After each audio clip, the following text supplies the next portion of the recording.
Spoštovani gledalci in gledalke Studia Bistrica, lepo pozdravljeni. O tokratni oddaji si lahko ogledate Svečana akademija ob 100-letnici prostovoljnega gasilskega društva Zgornja Poskava. Občinski svet občine Slovenska Bistrica potrdil rebalans proračuna za leto 2026. V Slovenski Bistrici prvič bistriški festival plezanja. Dobrodelni teniški turnir Evropa Dona. V športni dvorani osnovne šole na Zgornji Poskavi je preteklo soboto potekala Svečana akademija ob 100-letnici prostovoljnega gasilskega društva Zgornja Poskava. Častitljiv jubilej so obeležili s kulturnim programom, izidom zbornika in predstavitvijo filma o delu društva. Zbrane je uvodoma nagovoril predsednik PGD Zgornja Poskava Lovro Metikoš. V vseh letih delovanja se je spisalo bogatstvo zgodb mnogih generacij, mnogih predanih gasilcev, njihovih družin in na drugi strani tistih, ki so bili deležni njihove pomoči. Številne zgodbe veselja, sreče, pa tudi žalosti in trpljenja. Vsaka pa je pustila za seboj izkušnje in zakladnico znanj, na temelju katerih bodo nove, čisto svoje zgodbe pisale prihodnje generacije. V življenju so ljudje, ki opravljajo funkcijo, in ljudje, ki postanejo simbol predanosti, odgovornosti in skrbi za druge. Sobivati z ljudmi, ki kljub norosti v svetu, zmedi v vrednotah in zgrešeni smeri razvoja družbe, še vedno vedo, kaj pomenijo tovarištvo, nesebičnost in človečnost, je privilegij. Imeti ob sebi ljudi, na katere se lahko vedno in povsod zaneseš, je redkost. Ljudje, katerih ključna vrednota je pomoč sočloveku in so za glavno smer svojega delovanja izbrali pot, ki družbo združuje in gradi, so redkost. Zato so ti ljudje najprimernejše merilo, ko govorimo o bogastvu svoje družbe. In danes, ko se ozremo okoli sebe, pokam od ponosa v spoznanju, kako zelo bogata družba smo. Hvala, da lahko danes tu stojim skupaj z vami, ob vas, za vas.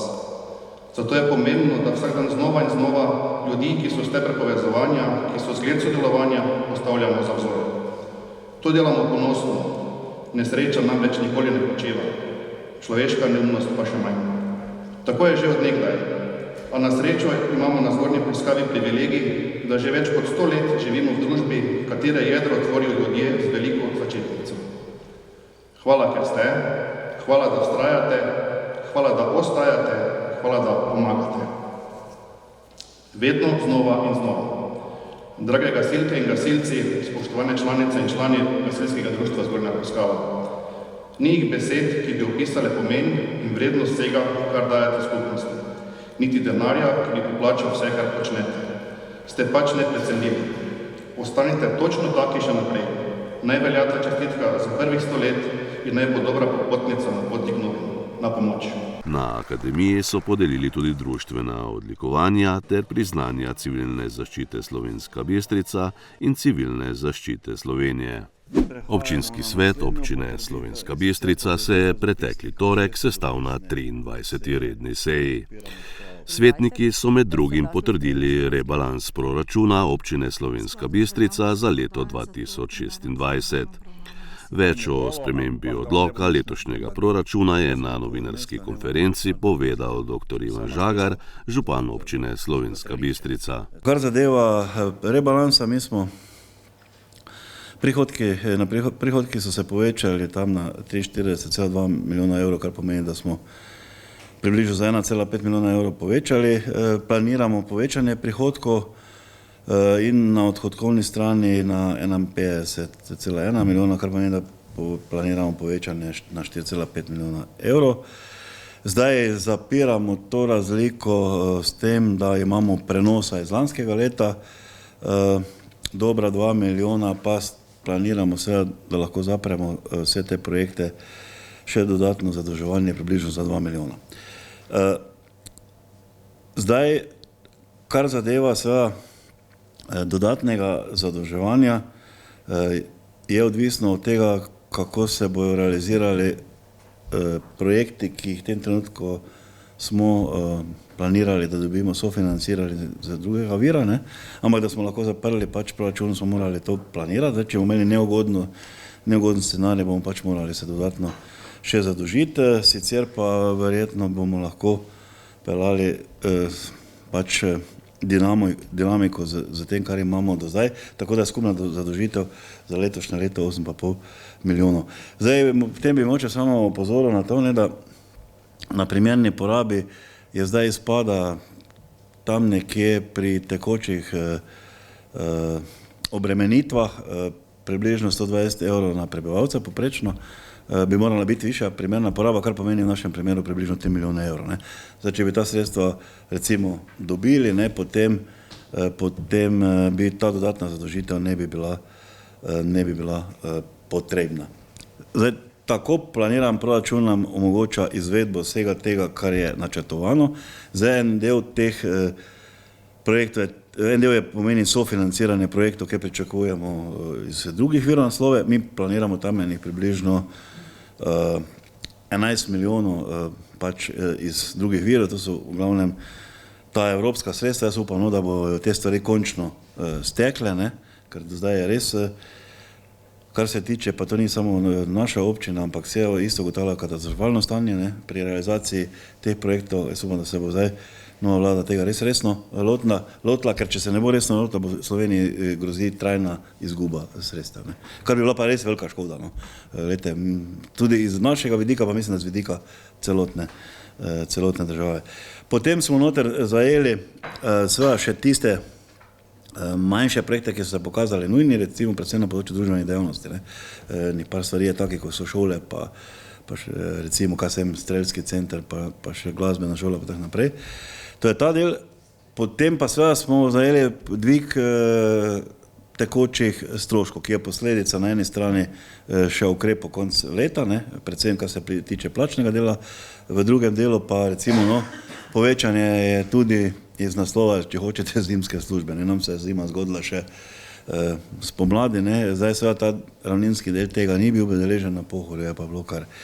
In to so zdaj že dosti veliki stroški. Na tak način mi to zapiramo. Zdaj pa kar se pa zadolževanja tiče, jaz pač tako kot vedno razlagam, mi zadolževanje pač upravičujemo, ali pa mislim, da je smiselno, seveda, ker je povezano z pridobivanjem dodatnih sredstev. Se pravi, stroški recimo zadolževanja odtehtajo ta dodatna sredstva, teh recimo 11 milijonov, upam, da jih bomo uspeli dobiti oziroma realizirati in s tem seveda pospešimo tudi same projekte.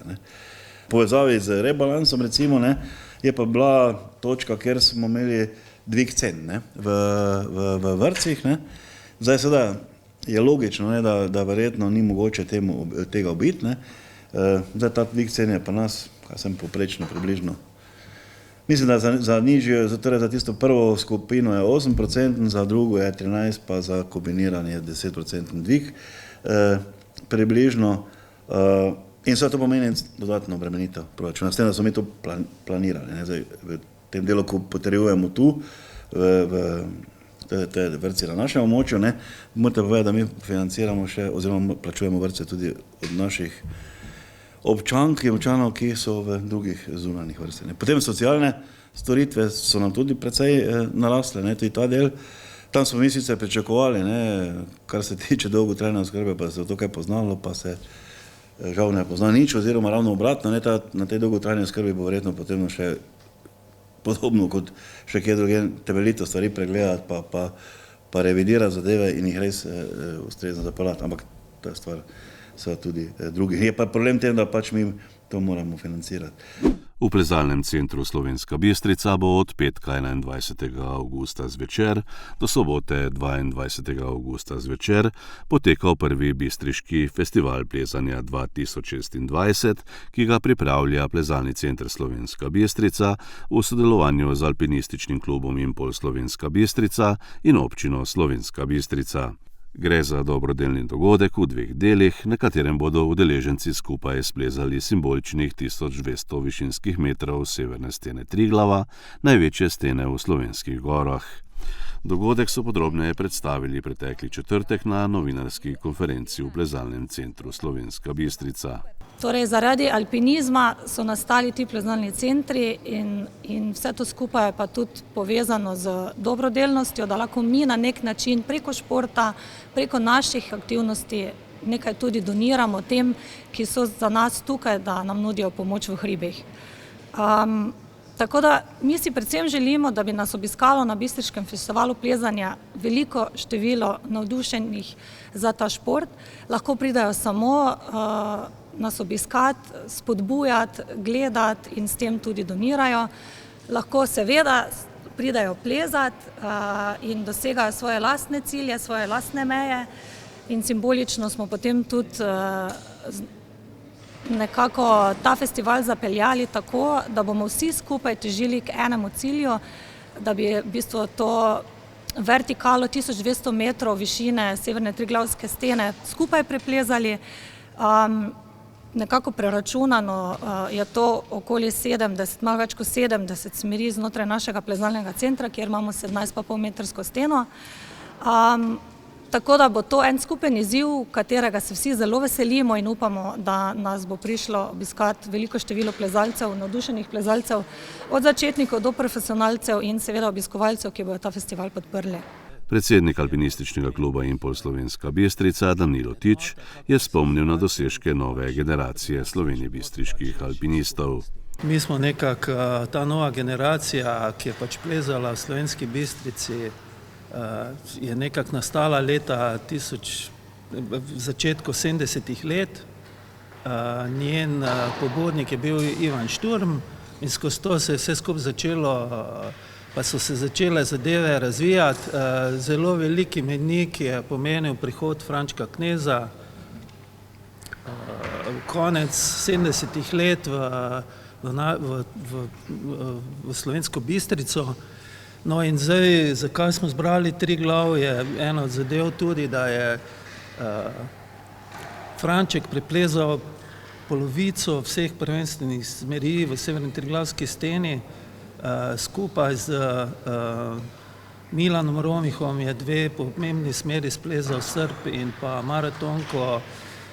Preplezana je Uršičeva smer, kjer so sodelovali Matjaž Pečenik pa Milan Romih pa seveda Franček Knez. No, v 90-ih letih smo midva dokončala najdaljšo smer, ki se imenuje Korenina in poteka desno od Čopovega stebra in je pač bila ponovljena komaj 30 let potem. In zato je bil en vzrok, da smo se potem tudi odločili, da bi to mogočno severno steno, ki je največja v vzhodnih Alpah, izbrali kot virtualni cilj pa izziv za tiste plezalce, ki bodo pač prišli na festival plezanja v Slovenski Bistrici. In mislim, da je to Severna Triglavska stena je v bistvu nekaj takega, kot je severna stena Eigerja v Švici. Mogoče je to premalo poudarjeno in zato pač smo rekli, da bi to izpostavili.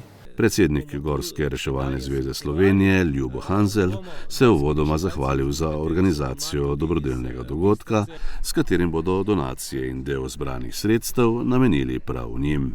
Na vsak način se trudimo pridobiti dovolj sredstev, ki jih zagotovimo za usposabljanje in opremljanje. Vsekakor pa vsak evro pride prav. Mogoče o teh intervencijah še to, da alpinisti in plezalci niso tisti, ki jih največkrat rešujemo, da si ne bo kdo mislil, da največkrat rešujemo nepripravljene planince, največje zdrsov na težkem terenu in posledično poškodb teh planincev in turistov. Zadnje čase je Slovenija oblegana s turisti in je seveda zato na tistih področjih, kjer je več turizma, tudi več nesreč. To je severna Primorska, Gorenjska in to se prenaša tudi drugje, kjer se izvajajo adrenalinske aktivnosti, to so gorsko kolesarjenje, pa padalstvo, pa kanjoning.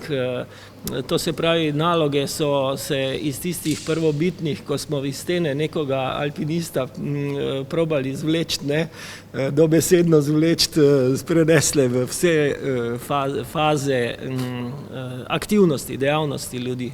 Župan občine Slovenska Bistrica, dr. Ivan Žagar, je poudaril, da gre pri prvem festivalu plezanja za odlično promocijo športa in same Slovenske Bistrice in tudi širše. Je pa to tudi po moja promocija za tudi vse ostale športe, ne? Tada v tem športnem duhu in vse to, kar je športu povezano, ne? Jaz absolutno posebej poudarjam to, ne, da sem zelo vesel, da se skozi šport seli tudi veliko mladih ali pa nasplošno mladih iz, jaz pravim temu, digitalnega sveta v analogni svet športa, ne? In to je meni zelo pač tudi pomembno, ne? In vse to, kar poslušamo, tudi kar se zdravja in vsega ostalega s tem tiče. No in pa še mogoče ena stvar, ne, zdaj ta sam center ima pa, ali pa na nek način, ne, z svojimi aktivnostmi in z vsemi dogodki, posebej še s takimi izpostavljenimi, pa daje na nek način tudi priložnost širši skupnosti.